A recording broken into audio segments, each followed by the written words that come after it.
Mga puso sagad sa mga muapil sa mga beauty contest, mga dalaga, apan pwede usabi ay nga mga mama or pamilyado na. Sub-sub na ang preparasyon karon alang sa labing unang Mrs. Cebu Pageant nga himuon karong buwan sa Setyembre. Busa, mga kapuso, atong ililahon ang pipila kanila ni ining part 1 sa ato ang showbiz report sa report ni Chona Carion.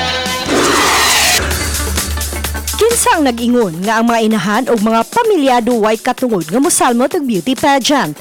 Kung kaanyag og katakos ang hisgutan, dili magpauwahi kining mga mama.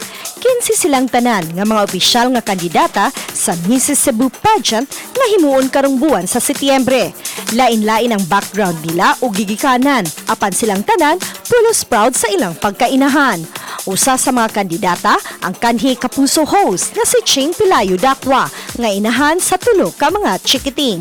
It's never too late no nga mo dream paghihapon ka if the mothers or kanang ato ang wives or unsa ba nina gusto sila nga ma-achieve ang ilahang goal not only sa pageant but if they want to be the next president of the Philippines, next councilor, it's never too late to dream good.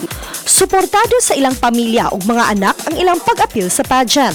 Butang nga higpit gyud nilang gipangandaman.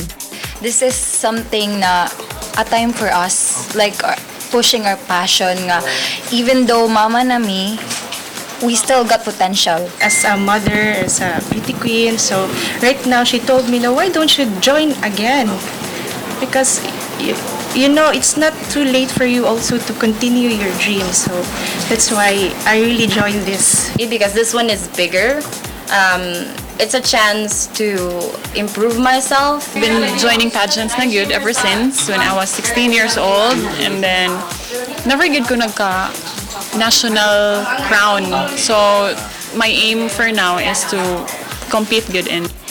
Importante lang matud pa ang pagbalanse sa oras sa pamilya o career. As a career woman, so lisod kay balance ang work, kids, plus the preparation for the pageant. But all in all, at least we're able to carry it and be able to manage it. Ang organizer sa pageant nang hinaot sa suporta sa mga Sugbuanon alang niini.